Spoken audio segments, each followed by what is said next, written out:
Hi guys and welcome back to my channel.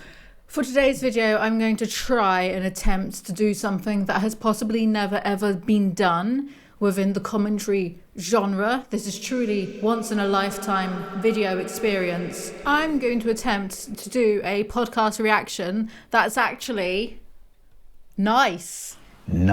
They said it could never be done. A commentary video being nice to another creator on this platform. Well, I never. I was watching one of the recent cancelled with Tana Mongeau podcast episodes, yeah? And Tana was talking about her sobriety, her California sober, as in no drinking, weed and shrooms, I think, are fine. And I don't know, she was having this conversation and I felt that I could, not that she would or they would ever watch this, but I felt that I could input some of my own wisdom, having been 5 years sober. So let's just get on with it. Like the good sides of sobriety and the good sides of drinking, and obviously there are bad sides to both. Obviously with sobriety they are less detrimental, the bad sides. The bad side for me is how bored I am. Unfortunately, you and I both, I've seen like there are a lot of people, they live among us. They exist out there. There are lots of people who are sober and they enjoy it and they see the gift that life is. But I'm naturally cynical, pessimistic, very depressed at the moment. So I've never in my X amount of years of existence seen life as a good... This is so dark and it's such a beautiful sunny day and I can see that the skies are blue and life is a gift. Life, well, no, maybe life is a gift, but sentience definitely ain't. Being aware that I'm aware of my existence and the inevitability of my own death, that is not a gift. That was why I turned to drinking and drugs in the first place. But I've known like quite a few sober people or recovered addicts to be like, with sobriety I can really appreciate how much life is a gift. Unfortunately, that's just not the way I see it. Me being sober, I'm more aware every day of how pointless and chaotic existence. Pointless is rude. Rude to who? The universe don't give a shit. Pointless and chaotic existence is, because you have to find your own meaning within existence. You can't just shit out a kid and expect that to give you, because there's plenty of people who shit out kids and then realise that they still find life pointless. What is my point? I find sobriety painfully boring at times too. One of the reasons why, even though if you look at my video catalogue, it might not seem it, I do quite like Tana Mongeau because I feel like in many ways we are quite similar. And I feel like the boredom with life and existence comes from having ADHD. I've got ADHD, she's obviously got ADHD. People with ADHD and addicts are always looking for a super normal experience, something that is beyond whatever this is on the day in, day out. And I heard an addiction psychologist, Anna Lemke, once talk about this, that people who are sober, former drug addicts, kind of just have to get used to the fact that yes, life is boring sometimes. Most of the time it's boring. You have to do your taxes, you have to do the laundry, you have to do this shit.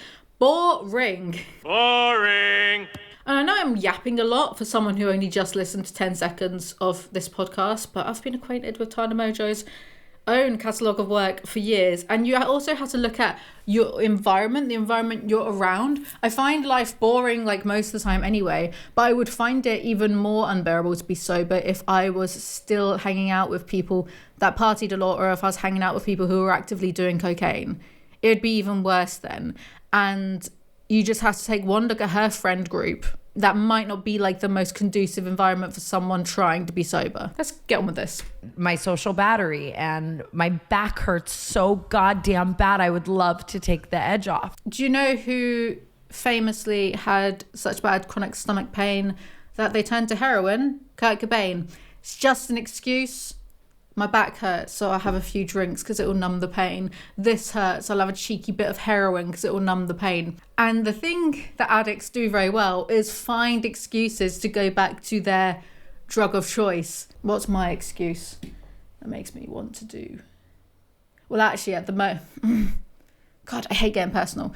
Well, you guys know, you've seen a few videos. I've not had the greatest year. I have very bad depression at the moment. Doctor said that. The doctor actually said severe depression. And I was like, calm down, love. I didn't say that. I'm not from South London. So I've been really struggling with not drinking alcohol because I want to get rid of some minor PTSD flashbacks that I keep having. I would love to blot that out, but I know that A, it probably wouldn't work and I'd probably end up feeling even worse. And B, alcohol's inflammatory. And I've gained enough weight by myself from being depressed. I don't need alcohol to... Sorry, ADHD. I don't need alcohol to help with that. I always crave cocaine when I'm bored or when I'm in a social environment because it would just add that little bit more. There's always an excuse. Being bored, my back hurts, whatever.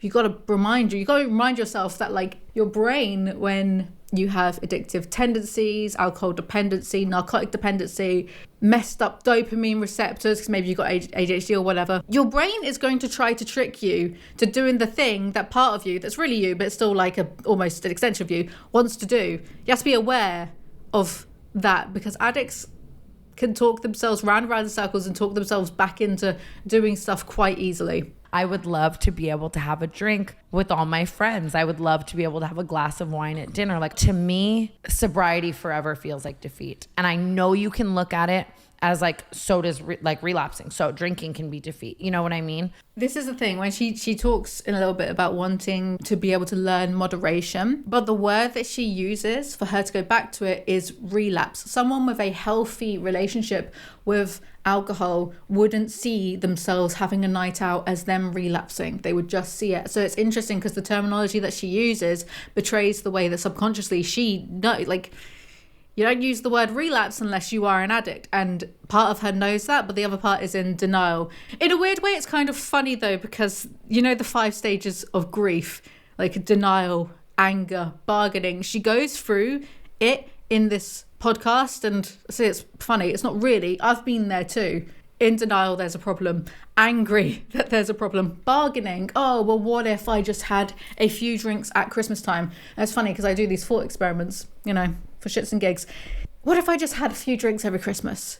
In my own head, when I start to think that way, it so quickly turns into, well, how about special occasions? Well, what's a special occasion? Birthdays. Oh, lots of people have birthdays. So, and then devolves even further to, well, what if it was just at the weekends? From just thinking, what if I had a few drinks at every Christmas? It goes so quickly to, yeah, but what about once every 2 weeks? That'd be okay. Like, that'd be healthy. It's not worth it. It's not worth going down that path. I want to be able to drink moderately more than anything in the fucking world. Why though? If it's just to like shut off, you can do, some people meditate. I don't meditate. Some people do that. If it's to have fun, you can find different ways of having fun. Like, what's the compulsion? Is it because her environment, that she's in LA and she's an influencer and loads of them drink and drug it up like every weekend? Is it that? What's the compulsion? What is it? Actually enjoying the taste of alcohol? I don't think so. I'm not sure. I've met like 1 or 2 people who actually genuinely enjoy the taste of alcohol, and they've grown up in a completely different culture and environment to mine. So they can have a glass of wine at dinner once in a blue moon. Unheard of in this country. Like, it's important to look at the why behind the compulsion. I feel like that would be your perfect world, was just, it like would just be to learn moderation. I've been reading so much about. Is there such a thing as learning? Like, do people ever say that they were able to like change that way? There are lots of people who do. Again, it's funny because I went through this exact same thing with looking up how to learn moderation. Can some people have an issue, have a dependency, and then learn moderation? And yes, there are, but I came to the realization by myself that it's just really not helpful to look at that, because I would consider, she says lots of people, it's not really, I would consider the people that can. Gerard Way, My Chemical Romance singer, had an issue with, I think, prescription drugs and alcohol. He can now have a drink once in a blue moon. That's the thing. Years later, like, he can. She's only been sober for a few months. I get it, because I was there too. There's so many people, so many more people who years later, after abstaining for so long, wouldn't be able to do what Gerard Way has done. And it's not failing on their part. His brain chemistry is probably just a bit different. He's in a different place of life. He's got family and kids, like whatever it may be. I would see someone as Gerard Way as the exception rather than the rule. And we all like to be exceptional and be the stars of our own show. But the truth is, most of us well, when it comes to intelligence, you're all Dunning-Kruger effects, and I am actually a genius. Something like this, it's far healthier to just try to accept that you are the rule rather than the exception. Yeah. Do you think it has anything to do with your environment though? Because like I feel like none of us ever go out with the intent to stop drinking or to drink moderately, and like I do, like I never have more than like a couple drinks. I don't believe you. What would I know? But I just don't. Why is it like, oh, everyone else except for me? Yeah, sure. They've said on the podcast before that they all drink so extremely. So I'm the type of person where even if I went out to dinner with a couple friends, I would want to have like hella drinks. And then I would want to go have a night. Like it would be about me really, really, really fighting what my body and brain naturally wants to do. But then you're just going to, like, if you were to do that, you would just end up stressing yourself out, because alcohol is the true gateway drug, not weed. It is so difficult after 2 drinks to stop for most people. It's really difficult. So what's the point in struggling and fighting when you're in that situation? What's the point in putting yourself in that situation in the first place? It's short-lived fun. Do you know, what did I have recently? COVID, that's it. And like my head was banging and I just felt so crap and I was dehydrated and stuff. And I realized that how I felt was very reminiscent of how it was to be hungover. And when I have these moments, I have to remind myself that I hate having headaches and I hate feeling like that. If I vape too much, it feels like a little bit of a hangover the next day from the dehydration, right? So I have to tell myself, well, I don't want to go through that just to not remember half my night in the first place. Paige will go out, and if everyone's pounding shots, she'll have her like 5 shots, but then she goes home. Like I would have my 5 shots and need 5 more and go to an after party and do a bunch of fucking shit I'm gonna regret. Tana, with peace and love, with so much peace and love, because I really feel for what she's going through right now, because I've been there. Countless people who are watching this video have been there, like millions of people have been there, right? Having 5 shots like at a dinner isn't exactly normal. Like 5 shots is still 5 drinks worth of shots, if that makes sense. That's not moderation. 5 shots is not moderation. Anything more than like 2 units a week starts to decrease the grey matter in your brain. I listened to an Andrew Huberman episode on that a few years ago. Do you see that he got in trouble with having like 5 girlfriends on the go? Regardless of his sexual proclivities, there's a whole episode that he did on it, as well as smoking damaging your DNA. But smoking, they could never make me hate you. I don't even smoke. I vape once in a while. That is my vice and I'm sticking with it. Alcohol is a neurotoxin. More than 2 units a week starts to affect your grey matter, which is wild. So is it worth it? Depends what you place value on. I place value on being the smartest person in any room, not saying much considering I'm home alone all of the time. So for me, actually, and I'm very vain, and alcohol causes a lot of inflammation.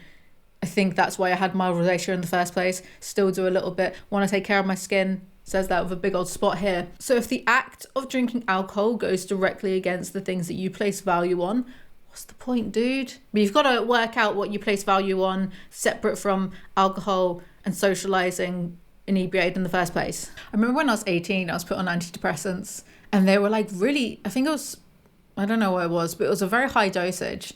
Honestly, walked into the GP, said I'm feeling sad, and they gave me like a high dose of antidepressants within 10 minutes.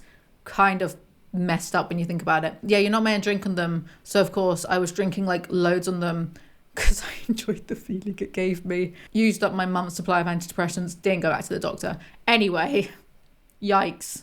And I'm just in such a happy, healthy relationship. But like my motivation to be better for someone else on top of being better for myself, like I don't want him to be dating drunk, awful fucking Tana.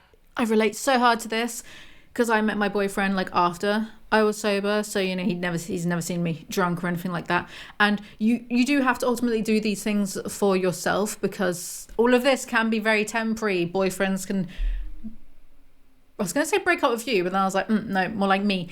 You can break up with boyfriends. You can lose all of this. So you have to do it for yourself first and foremost. But I wouldn't want him to date messy, drunk, big Alizee easy, because it is not pretty. Well, it is way too chaotic for the stable life we have built. Way too chaotic. God, I miss the chaos sometimes, you know. But then I used to get myself in so many stupid situations, hang out with like ridiculous people. I look back at pre-sober me and it's a different life, completely different lifetime. Feels like a different person, which isn't, you know, me excusing it as I was different. It wasn't really me, because no, it was a part of me. But it feels so weird to have those memories of the chaos that me and others would just cause, and the stupid situations we would get ourselves into, the dangerous situations sometimes. Weird. I will say also, from, you know, occasionally dipping out in and out of this podcast and like watching Tana over the years, when she is her version of sober, because everyone has their own like distinction, I don't think, even though like I'm proper teetotal abstinent, I don't think like some of the attitudes of the older teetotalers help sometimes, because I stopped drinking in my early 20s for almost 2 years because I was like, oh, the drinking's a problem, the MDMA and cocaine every weekend is fine. And that's definitely not being sober. But there are some more hardcore sobriety people, which I guess, like, am I straight edge? I think I'm straight edge. Ew. They would look at, oh, well, you're not really sober if you're smoking weed because you're just replacing one with the other. And it's like, well, maybe, but don't we all replace one addiction? Not we all, but addicts replace one addiction with another. Some go sober and then start to like go to the gym and go crazy for endorphins. Some people replace it with yoga. I've replaced my addiction tendencies with just living in Fallout New Vegas at the moment. If she's not hurting herself or hurting other people, I see no issue with. And also, you know, like shrooms, hallucinogenic experiences, I've been told, because I was weren't allowed to take them, can be quite good for people's mental health. That's why they're doing psilocybin therapy studies. They're doing MDMA therapy studies. So I think in Melbourne, kind of tempted to go there with my depression and be like, no, please, I need the MDMA. God, I miss MDMA. But I know I can't trust myself. Like that, I know I can't trust myself with like any of those substances. Saying that though, I would love to smoke weed if I could guarantee that I wouldn't get paranoid, because like I don't smoke weed because of like paranoia and depersonalization. I've got a whole host of issues, man. Kind of hate it. If I could guarantee that I wouldn't spoon out and have a bad time, then I would definitely smoke a little bit of weed. In fact, I was going to get medical marijuana for someone, and I'd already decided we will definitely, why not? Let's both get a little bit high of this. And they died, so that was pointless. What was my point? Oh my god. Yeah, that's it. When Tana is California sober, she is different. She puts out more content. She seems to be nicer. She just appears to do a lot better when she's not drinking and drugging it up. There was an episode on here where like they got really drunk and she just started being so mean and rude. Like she seemed a lot happier when she's not, you know? I want to go to Mexico with all my friends and be able to celebrate these months of hard work and dedication and wholesome, and like come home and then be wholesome again. Yeah, but like abstaining for a while only to like binge drink for a day or several days, again, ain't healthy. In fact, that's a type of binge drinking disorder where people, they won't drink all week, but then they'll just go crazy on like a Friday, and it's still not good for you or your body or your mental health. I never want to put it on anyone else. You know what I mean? Like, oh, they'll hold me accountable to a few drinks, but like that, I'm vocalizing everything, so I feel like everyone's on this journey with me. You absolutely cannot trust that other people would do that though, especially if they're several drinks deep. Like, no way can you trust that.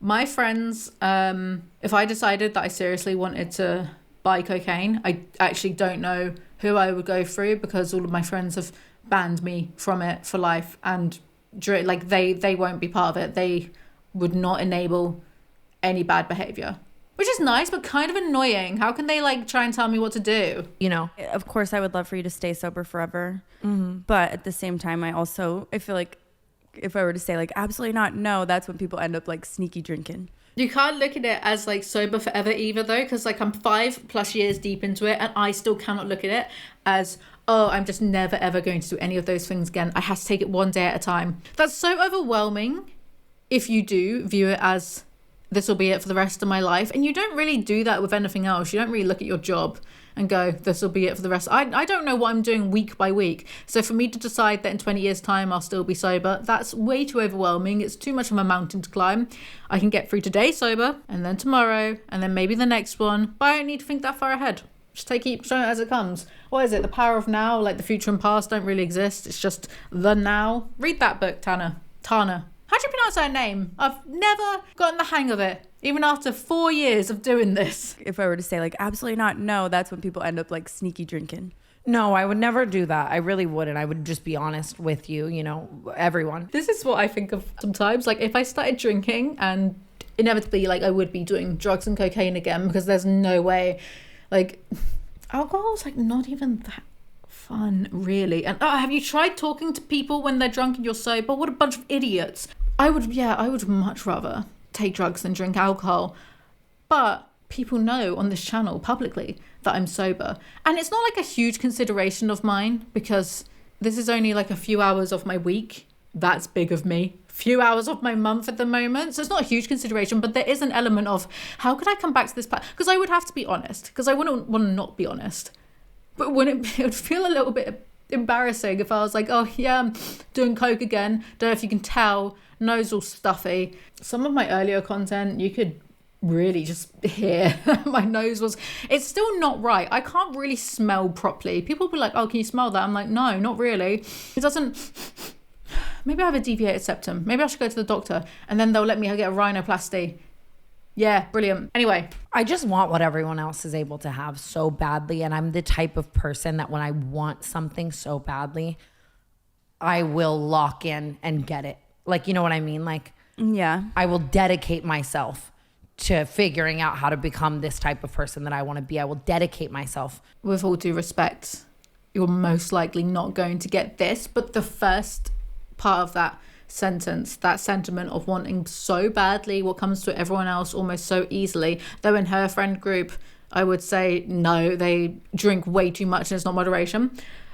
I feel that too. There are so many times throughout my week where it would be so nice to go to the pub and just have a drink and chill and a smoke and a bag. No, just have a drink. It'd be so nice. It feels so alienating and isolating. And then when you factor in that, I do YouTube, so I don't really need to talk to a lot of people on a day-to-day. I don't go to any office or anything like that. Even though I live with someone else, life becomes really isolating, alienating. It feels like, is there something wrong with me? In a way, yes, there kind of is something wrong with my brain. I can't do moderation when it comes to substances, but that's quite myopic. So flipping that round, there is a further problem in England with English society and our cultural attitude and reliance on alcohol. It's environmental and genetic, but I know exactly how she feels because it fucking sucks. And there's some people who like Millie Gooch in England. She runs the Sober Girls Society. They do lots of events, activities with other like-minded sober people, but I also kind of hate everyone and I hate people, so it's just a bit difficult sometimes. I can't win. I'm complaining too much. Like, there's a roof over my head. Oh, boo-hoo, I can't drink alcohol. I can't drink something that damages your brain. Boo-hoo. There's a roof over my head. Got some orange juice. Life is okay. The sun's shining. Ugh. I will dedicate myself to being able to drink moderately, but it is just a scary, slippery very slope. easy. Yeah. Is it worth the risk? Is it worth the risk? I will say though, she's 25 as of this video. It took me several years of false starts and going on just the merry-go-round of stupidity before I could finally call it a day and go totally teetotal. Even when I felt I didn't go completely teetotal on day one. I woke up really hungover. I was so embarrassed about like my behavior the night before because it was nothing bad. I'd just been a complete idiot. It was so embarrassing, and I was like, I can't keep doing this to myself, so I'm going to stop drinking. And I tried to emulate my earlier 20s by being like, oh, but I need advice, so I'll still do cocaine. So I stopped drinking, and then within the month, about like 3 weeks later, I stopped doing coke. I couldn't keep doing that to myself. The last time I did cocaine was on an Easter Sunday. It's what Jesus died for. He died for my sins. There's my sin. And I hate come downs. I mean, who likes them? But some of my friends could attest to just how much of a gremlin I would turn into on a come down. I would do like anything to try to get like a little bit more, even though it was having no effect on me. It was just making me feel like cracked out and worse, right? So on my come downs, I would just like, because as soon as a bit of coke like touches here, I stop drinking, because I much prefer to do cocaine, right? You know, when it all ran out and the come downs would start, I would then start drinking just to make myself, because I hate like lying there.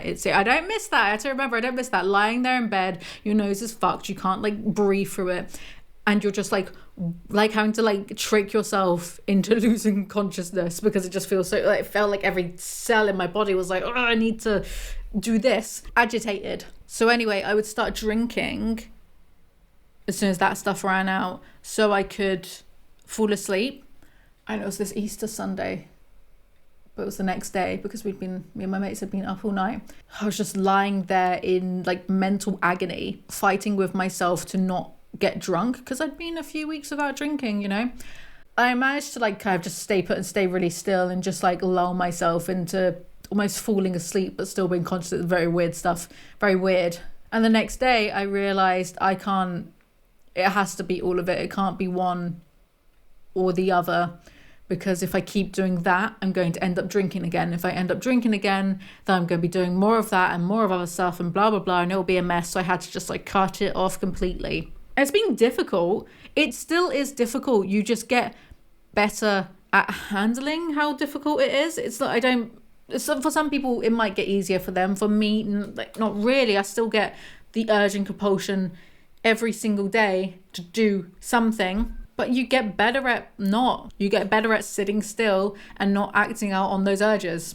I will dedicate myself to being able to drink moderately, but it is just a scary, slippery very slope. easy. Yeah, it's like walking on a tightrope and getting to the other side. But for a lot of people who genuinely have a healthy, moderate relationship with alcohol, it's not like walking a tightrope for them. Like my boyfriend, the French one, that implies there are other boyfriends. Very healthy relationship with alcohol. Once in a blue moon, has a glass of red wine to go with some cheese. Like, I'm not even talking once every month, maybe once every 3 or 4, maybe a few times a year, having a night out, like at a friend's birthday, and like having a few drinks, but still not going totally crazy, never touched drugs or anything like that, or be on weed. It's not a drug. For him, it's not a tightrope walk. For me, it's not a tightrope walk. I would fall off that tightrope before I even stepped foot on it. Hard to balance on them things the best at times. I'm going to do that off my head. Yeah, right. If it has to be such a struggle, which it is for her and it is for me, then it is better just to be like, nah. But that's something that everyone has to learn through themselves, and maybe she will, in her words, relapse at some point. Maybe it will happen a few more times for her to realize that maybe she's not the exception and she can't do moderation. I don't know. But I hope for her sake she doesn't. Actually, remember how just at the end of last year, I did that video she went on a wine tour and said a bunch of wild stuff, and she was drunk on the wine tour and all this kind of, and she wasn't being nice. She was being really quite nasty. Is it worth it to go back to that? Or the Steamies award show thing, the H3H3 one, where she couldn't really control herself because she was drunk and maybe on Xanax, maybe not. Is it worth it to go back to that? Like, is that worth the risk? I don't want to shame her though, because like she's got her issues, I've got my fucking issues. But you kind of like ruin opportunities for yourself if she's doing so well. I'm trying to say she's doing so well with her California sober, and it's really nice, and she looks like really healthy. It would be a shame. Ultimately, it's her decision, but it would be a shame. And maybe I'll drink again, and I don't know, like not want to be like, I feel like I've just spent so much time not being hungover and yada yada that I don't want to feel like that ever again. Also, people who aren't addicts don't have to torture themselves over whether they can or shouldn't drink, or whether they drink too much.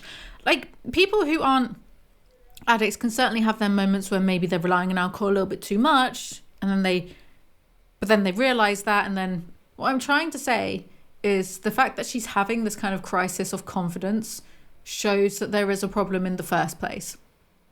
which is fine. But she also sounds like how every addict does sound at one point or another. The bargaining, the denial, like not wanting to accept that this is kind of your life, this is the hand you've been dealt. Like, it does suck.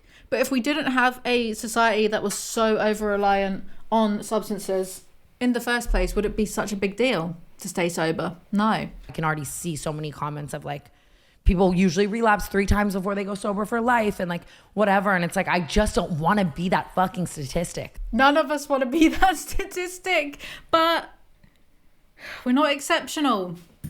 Apart from the ones that are. God, I do think quite regularly, could I ever go back to it? And then I get invited to a party and I have to hang out with people whilst they're drunk. And it's a stark reminder that I don't want to sound that stupid. It feels easier to just be sober forever, but like sadder to me and way less fun. Just choose the easy option. Though I would argue that sobriety isn't the easy option because she's having this struggle. It's a mental struggle, you know. Why not? Give yourself a break though. Choose the easy route. Easy, relatively. I don't drink heavily, but I drink very often, like almost every day. Yeah, that's not good. Like, that's just not good for your brain. In my head, I can always find an excuse to drink because I don't really have, like, I'm like, I drink every day. I don't have a drinking problem. But I don't have like a problem stopping myself. So I'm like, whatever. Like, no comment. It's moderate. It's like having dessert every night. Drinking once a day is not moderate. Kind of related, but unrelated to this podcast. I'm sick of the internet. I'm sick of people just being able to go, like, comment anything they want all of the time. I think you should have to pass a generalized test to be able to use the internet. No, actually, you can use the internet, but you have to pass a test to be able to communicate with others, because I never thought of myself as like a scientific or logical person. Me, of everyone I've known, logical. Me, who thinks we should just turn Stonehenge upside down because maybe the instructions for getting it work is on the bottom. But the amount of bullshit that I can't deal with going on the internet for more than like a few minutes at a time at the moment. The amount of bullshit that I have to read all the time, and this latest bullshit that people keep parroting. Oh no, it's actually totally fine to drink when you're pregnant. Not get drunk, but just like have a glass of wine or so. What part of alcohol is a neurotoxin do these idiots, who are procreating, by the way, not understand? There is not a single bit of alcohol that is healthy for a growing fetus that absorbs whatever. I don't know much about it. I listened to an Andrew Huberman episode on it once. Absorbs what the mother is taking in. So you're going to have a literal toxin be in your bloodstream. Don't know if that's how it works. Your little fetus is going to absorb it. They might not get fetal alcohol syndrome, but there is, in no capacity is it healthy to have any alcohol during pregnancy. And yet I'm seeing people parrot that all the time at the moment. And it's alarming because you know that there are absolutely some numbnuts who don't know how to Google, who are going to read that and be like, oh, it's fine then. Whatever. I guess it's none of my business because it's not my fetus. It's not my body. But it's just, I'm just sick of it. Fed up.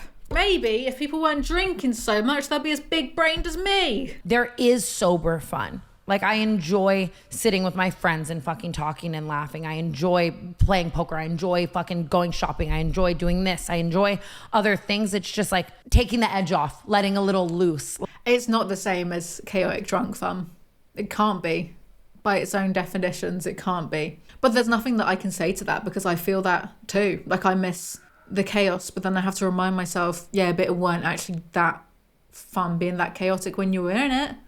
It just seems that way. Rose-tinted beer goggles. You just have to kind of accept that it's not quite the same.